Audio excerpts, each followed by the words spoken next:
Global Order. I'm Hindol Sengupta. I am delighted that we're talking to Ambassador Rajiv Sikri today. Okay. Ambassador Sikri has a new book. It's called Strategic Conundrums Reshaping India's Foreign Policy.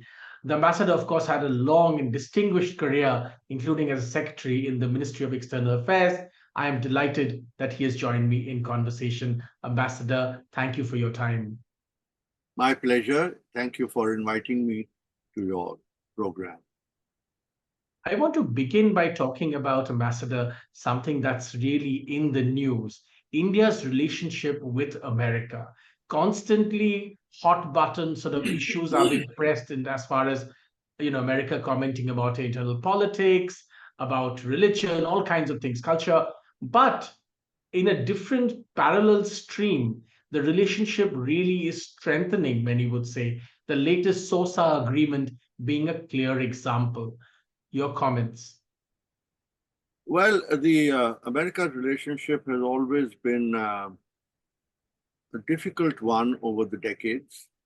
I think all your viewers are well aware of how India and United States were on different sides through the 20th century, I would say.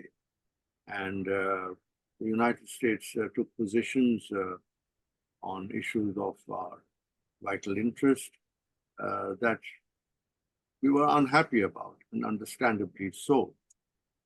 But I think that over the last couple of decades, there has been a very determined effort on both sides to see if we could, as Prime Minister Modi put it, overcome the hesitations of history and move forward. Because there are many things which bring the United States and India together. I will leave out the bit about human rights, democracy, and all that, because there's a lot of rhetoric which goes around it. But I think if you look at the emerging world, it is obvious that our economic relations have grown, whether it's trade, investments. We do need the United States for high-end technology.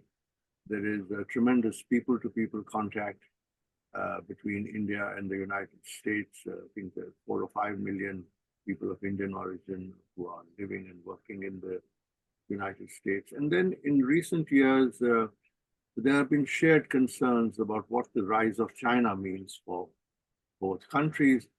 And I think that both countries came to the conclusion that it is desirable to work together much more closely. There was the nuclear deal about 20 years ago, 2005, 6, 7, 8, that period, which was an attempt to forge a strategic partnership. But in my view, it was a little premature because it was premised on differing objectives. I think the US objectives were to somehow funnel India into the non-proliferation framework. And India wanted to be recognized as a nuclear weapons power and have access to technologies and a member of the NSG. But this was being projected quite differently. It was all about nuclear energy.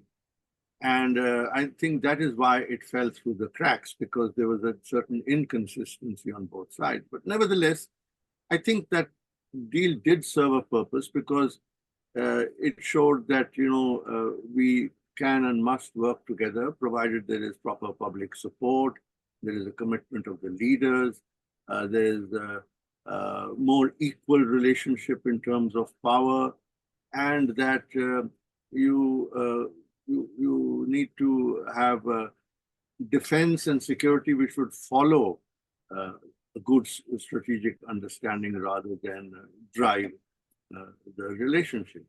So that's why over the last 15 years or so, we have moved much closer, particularly in the defense and security domains. And but I think one of the fundamental problems that there is in trying to work out a partnership with the United States, we don't call it an alliance, obviously, we call it a partnership, is that the United States does not treat anyone as an equal. And it wants that our foreign policy, our priorities should be subordinate to those of the United States, which is something that is unacceptable to us. We see that in the case of the Ukraine conflict, and that creates some tensions. There's also I think, the feeling in the United States that they don't want India to become another China, by which I mean that, they helped the rise of China, but then now China has become a problem. And if India today is the fifth largest economy, soon to become the third, and maybe even the second, surpassing perhaps even the United States in PPP terms, then, it's not something that the United States would be very comfortable with, because their overall objective is to ensure that America remains number one.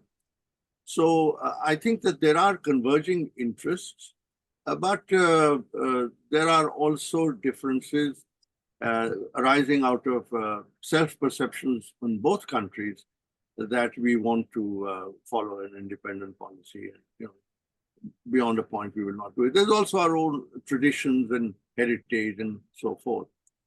So this creates some tensions, and as you have seen in recent months, we have had differences, whether it was over Pannu or human rights, democracy, Hindenburg report, stuff like that. More recently, Bangladesh. So this becomes a bit of a problem, and I think that there are many Americas at work here. One, of course, is the Pentagon. The Pentagon has a very strategic, clear-eyed view, and they understand how India matters.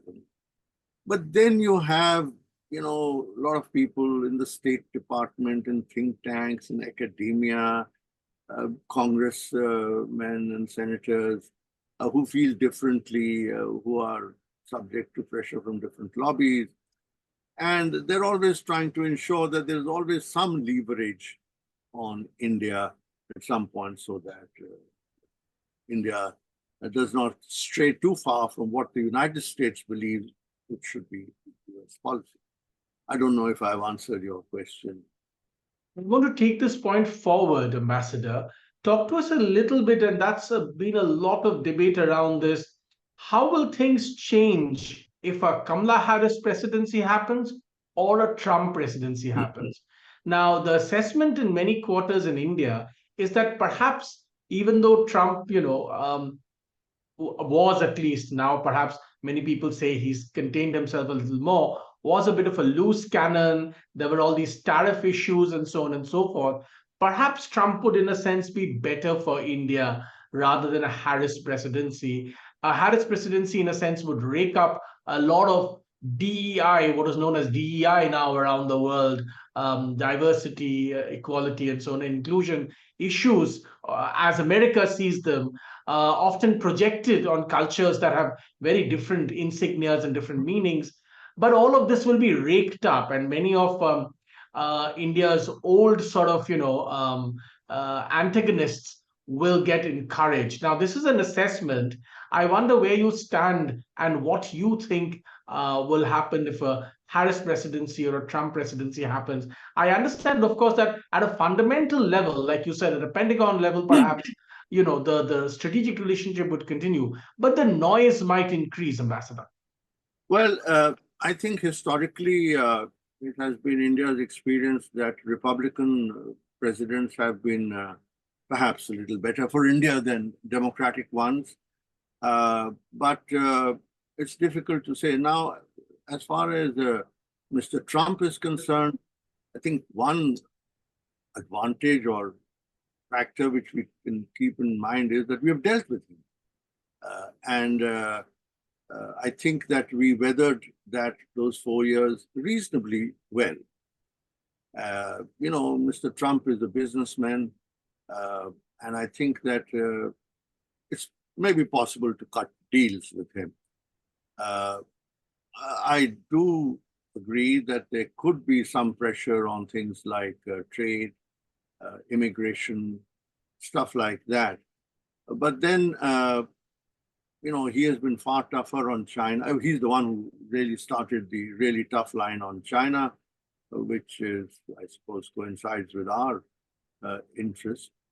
And yes, he is a little mercurial and unpredictable, but I don't know what he might change in his second term. Last time he had a revolving door of the senior advisors and secretaries of state and defense and NSA and so forth. I don't know what it will be like now. As far as Kamala Harris is concerned, she is a relatively unknown quantity. I think that she will have to continue with some of Biden's legacy, and some elements of that legacy are problematic for us. But who knows? Whether she is going to be her own person or is going to be subjected to pressures from various lobbies is difficult to say, because so far I haven't seen much from her on policy issues, particularly foreign policy issues. So there's still a couple of months to go, and let's see how it works out. I think that we have to also look beyond the presidency and look at Congress, the Senate, look at the House of Representatives, look at the business community, the others, stakeholders, investors, and so forth, who are quite influential in shaping government policy in the United States.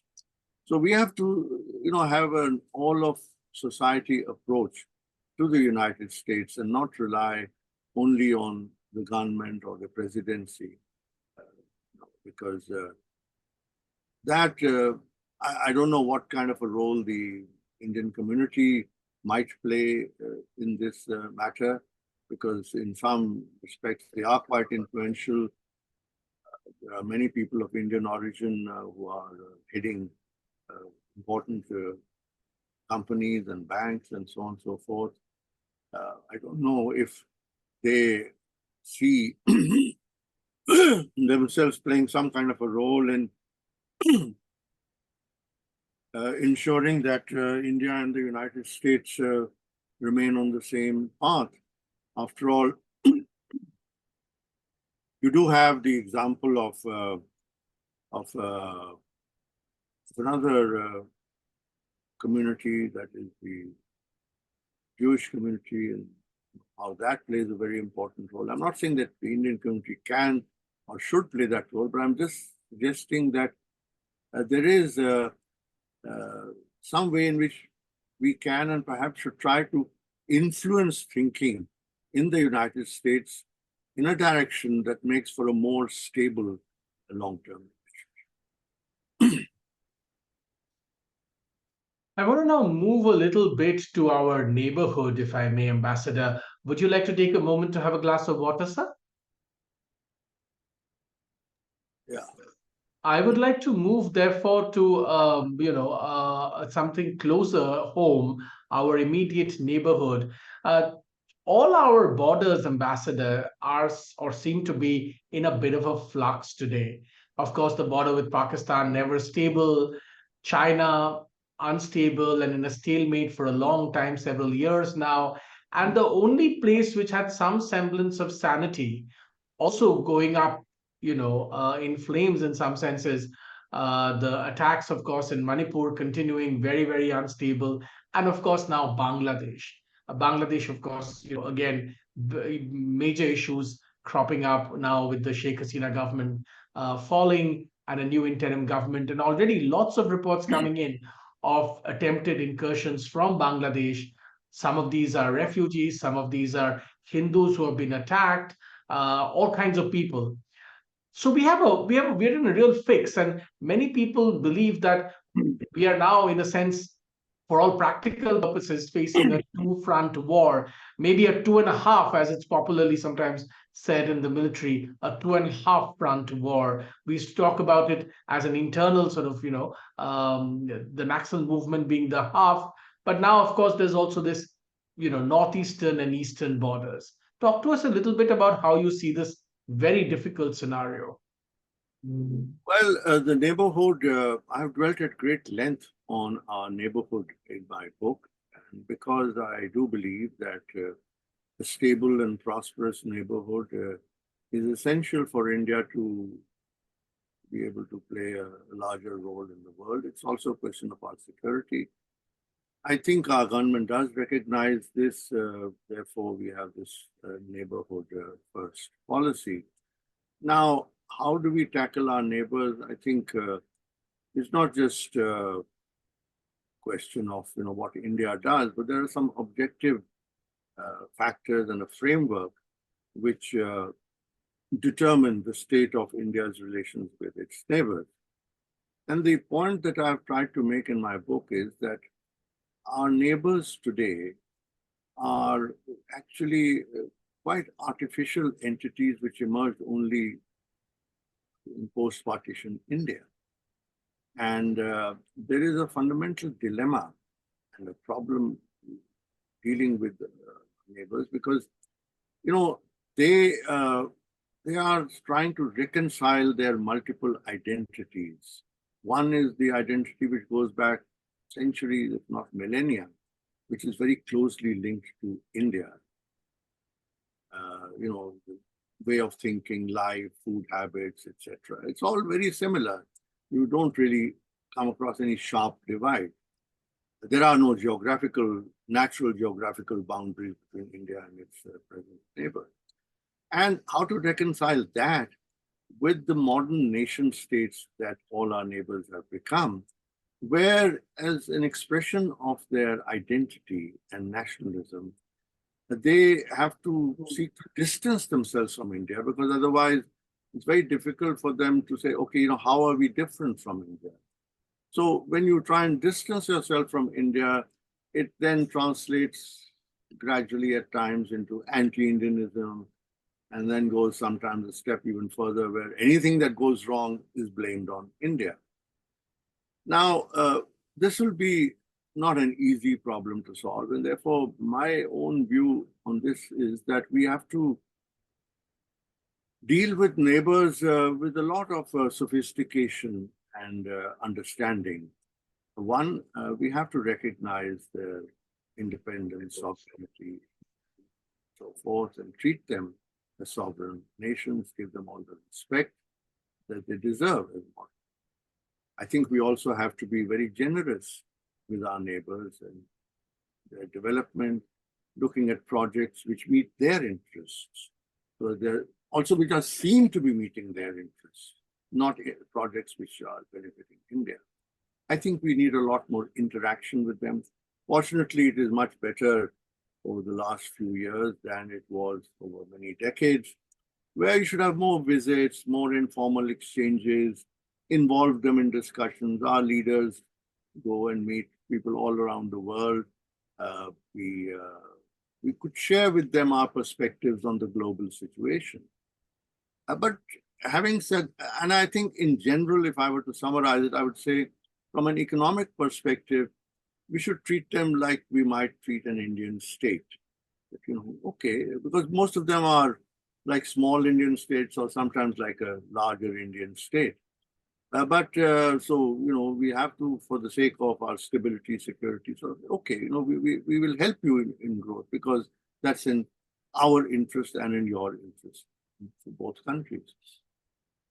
But at the same time, we have to be very firm on drawing red lines on our security, which means no terrorist activity, no anti-Indian activity, no bases or other foreign presence on their soil that would compromise India's security. And that could be a way forward. But it's always going to be a work in progress. Yes, India has grown quite well in spite of various differences with its neighbors. But I think we could do much better if we had a more stable and peaceful cooperative relationship. Now take Bangladesh and the Northeast.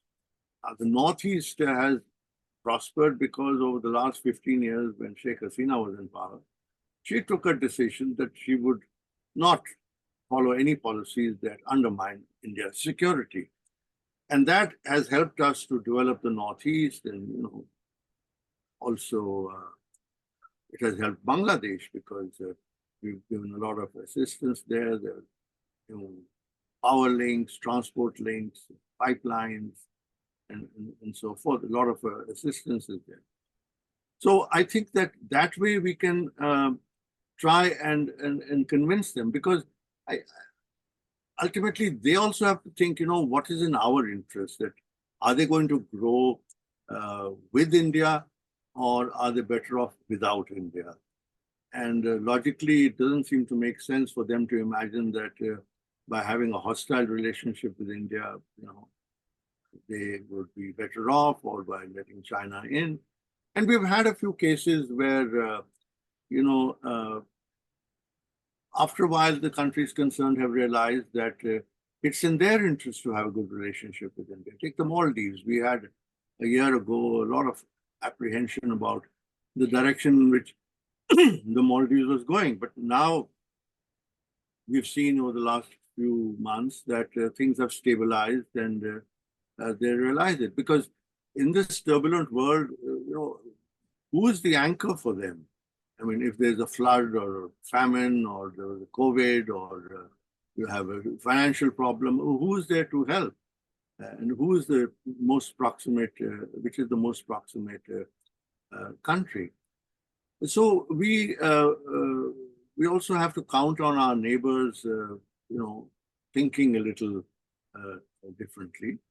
But it's always going to be a challenge. I think that India will continue to grow, no matter what the state of its relations with neighbors. But obviously, we will grow much faster and will be able to devote more attention to the rest of the world if there is a stable and prosperous and a quiet neighborhood. Let me ask you this, Ambassador. There are concerns that perhaps, and that we are seeing many signs that worry people. The main defense lawyer for the Jamaat has now been appointed in the new committee that they're creating to, in a sense, try Sheikh Hasina and others of the Awami League. Now, this kind of tit for tat, never goes down well in most countries. There are other signs, the Hizb ut-Tahrir, which was the main group behind the Holy Bakery attack in 2016. They are back on the streets of Dhaka. The interim government itself has the Hifazat-e-Islam.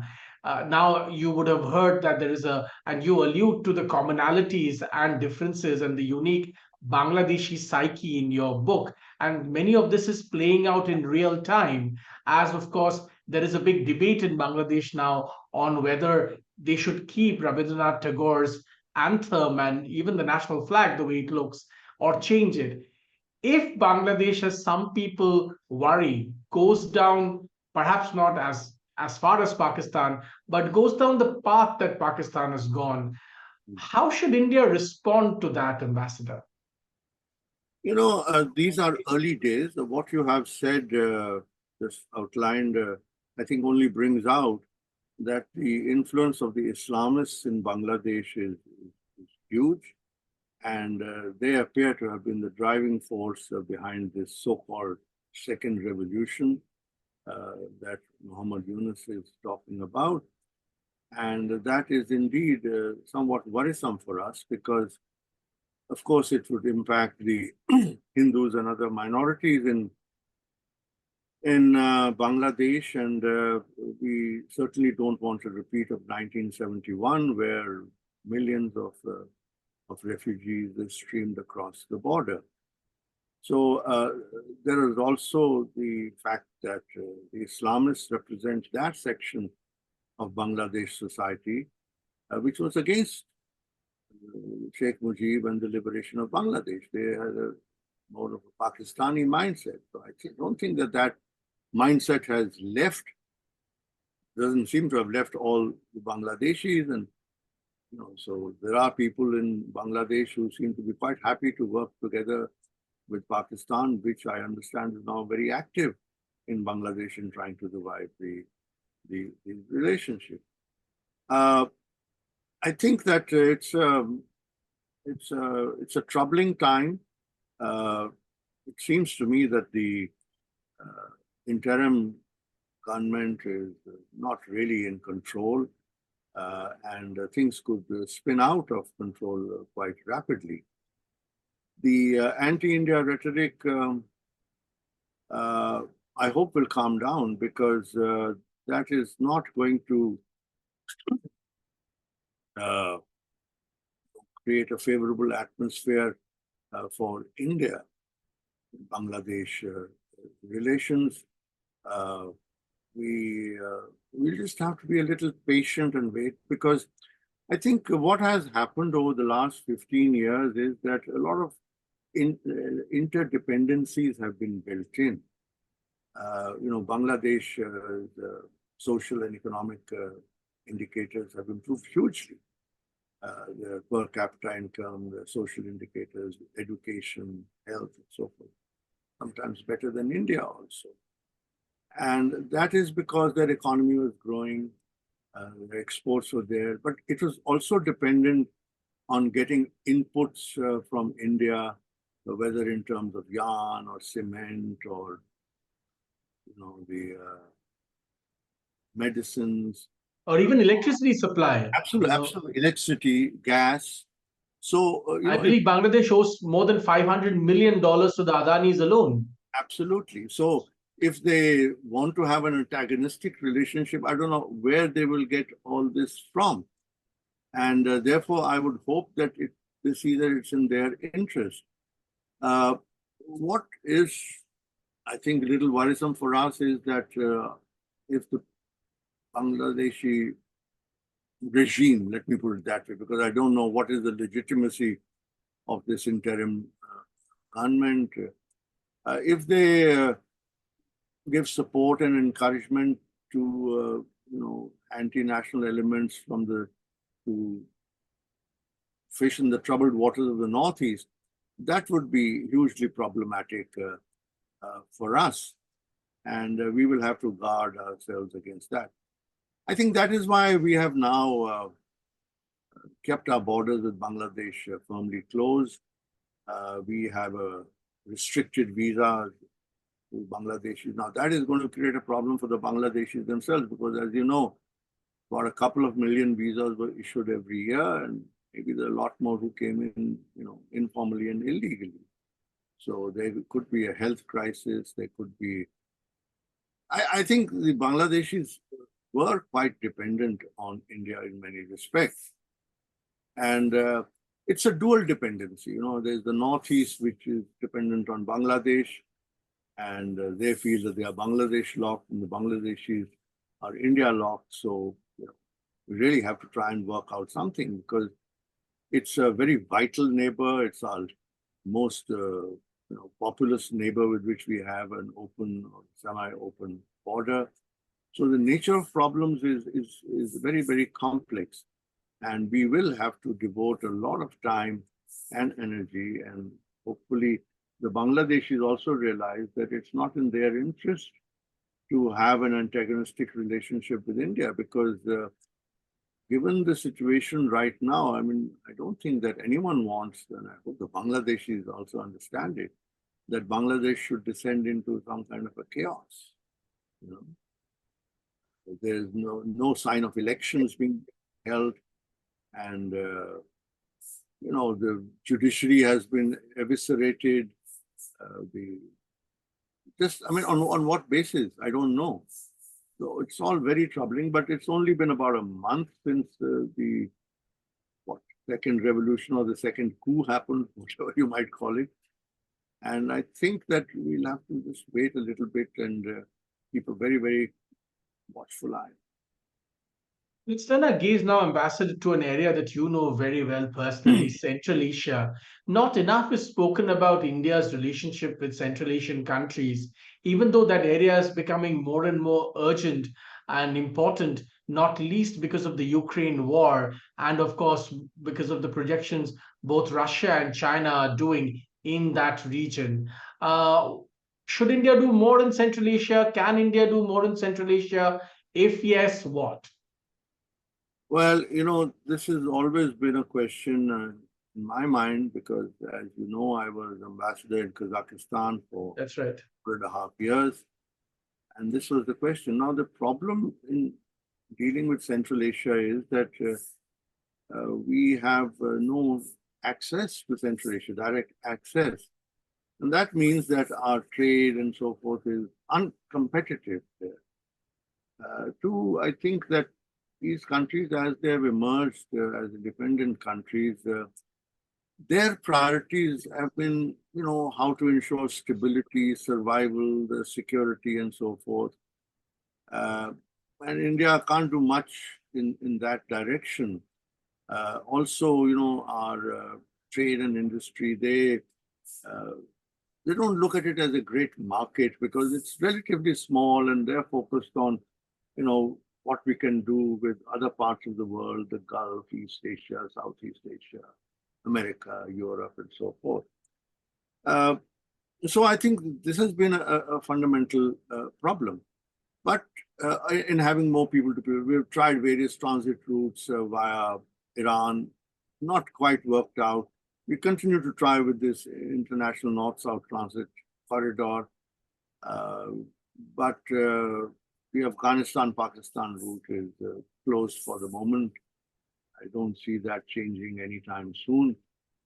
So we have tried to build our relations with these countries in areas where it's easier, to, whether it is in services and tourism, technical assistance, high-tech program, some defense and security cooperation.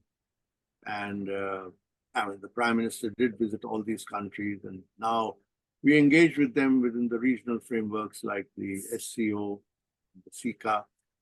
Also, all that is good, but only up to a point. At the end of the day, the big players there are Russia and China. And they're also, there is some tension between them because the Chinese are trying to muscle in Central Asia on the economic front, and the Russians are a little weaker there. But the Russians also have cards to play. The Americans, well, insofar as they can balance Russia and China, are welcome, but the Americans also have a propensity for color revolutions, which really don't appeal to these countries.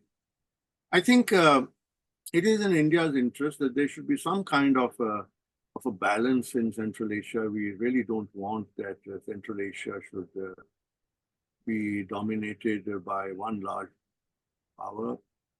I think if you recall, there was the Mackinder theory about the heartland, Yes.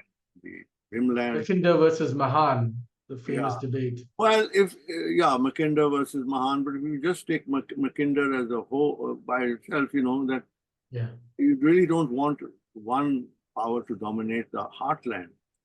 That's and right. that, unfortunately, what seems to have happened with Russia and China getting together because of the Ukraine war and Russia's increasing dependency on China. So for India, I think it's important to remain engaged with Russia and the Central Asian countries so that there's no complete drift away from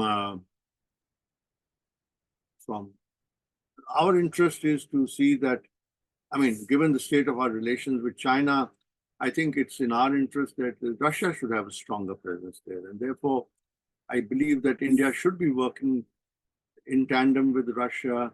It is in India's interest that Russia retains a strong presence there. So the India-Russia relationship also has a Central Asia dimension. Obviously, it's not in India's interest if there were to be a Russia, China, Iran, Afghanistan, Pakistan axis which develops. So India has to be involved in the politics of Eurasia. And I think that we are trying to do something. There are different, the Russians are now, for example, taking much more interest in this international north-south transit corridor because the East and the South become more important to them since the West has blocked them off. So they're also looking at India a little more seriously and seeing how we could work much more closely with them.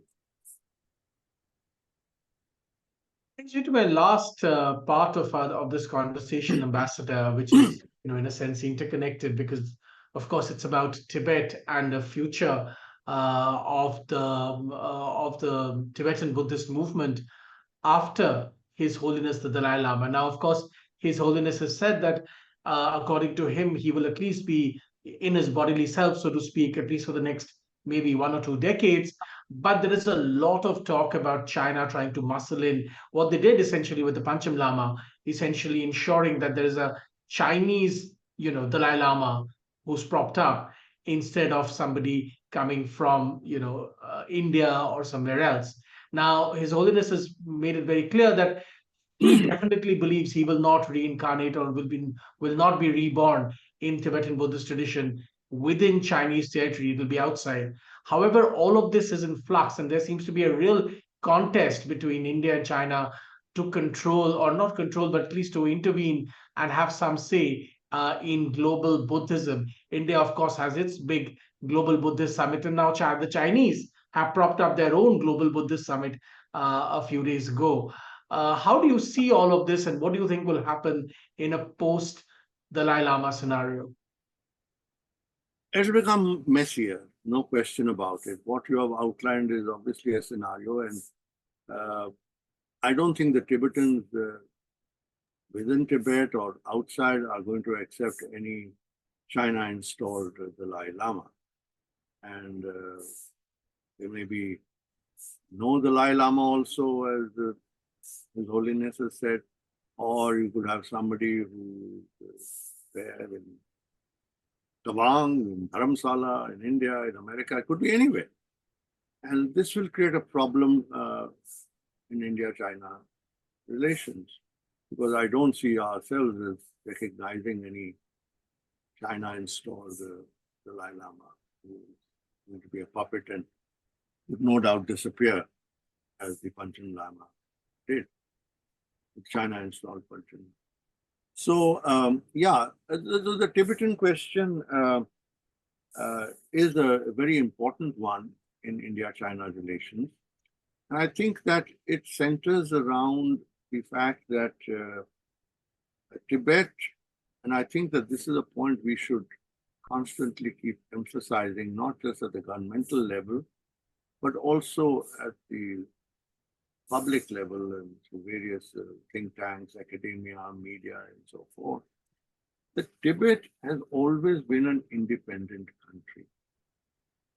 And it is China which invaded them. Now you see that in our official statement since 2010, I think, we have stopped saying that Tibet is an autonomous region of China. Joint statements with China. Because we cannot accept Tibet as a part of China when the Chinese definition of Tibet includes Arunachal Pradesh. So how do we accept Tibet as a part of China, Tibet which includes Arunachal Pradesh? It's impossible. And we have always maintained that the McMahon line was delineated between India and Tibet when Tibet was an independent country. So we have only an India-Tibet border, not an India-China border.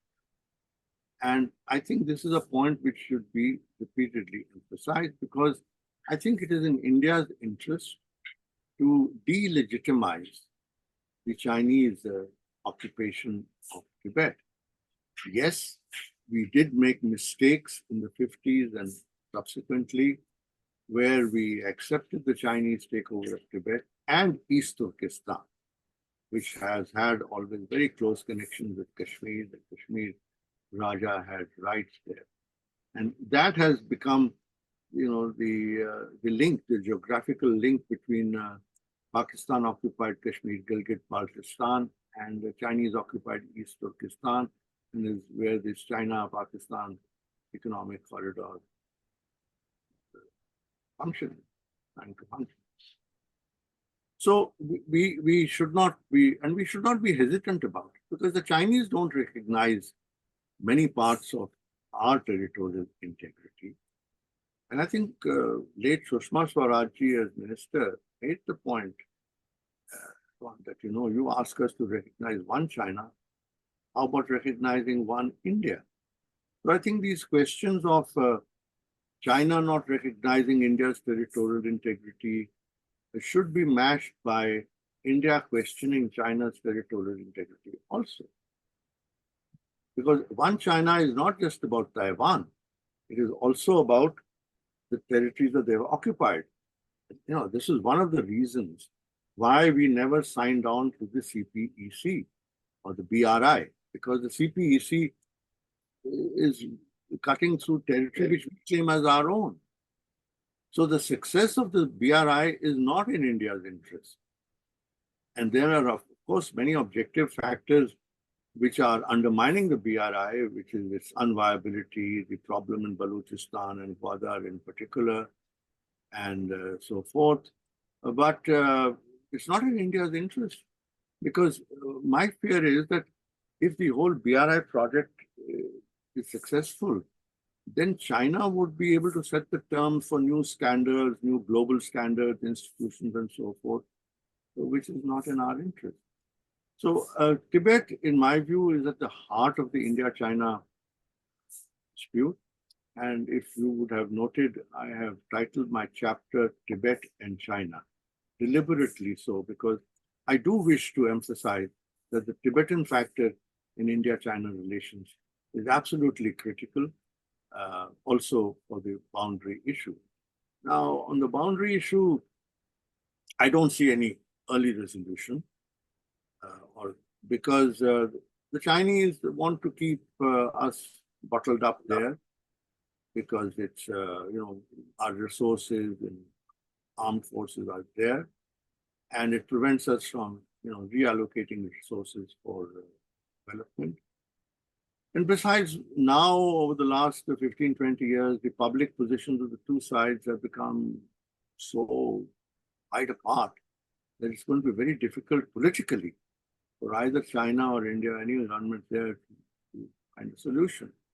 Things could change, but as of now, I am not optimistic. All right. On that note, we'll have to leave it there. Ambassador Rajiv Sikri, new book, Strategic Conundrums Reshaping India's Foreign Policy. Enjoyed reading this book. Thank you, Ambassador Sikri, for spending time to talk to me. Thanks very much indeed. Thank you, Hindal. Thank you for having me on your show.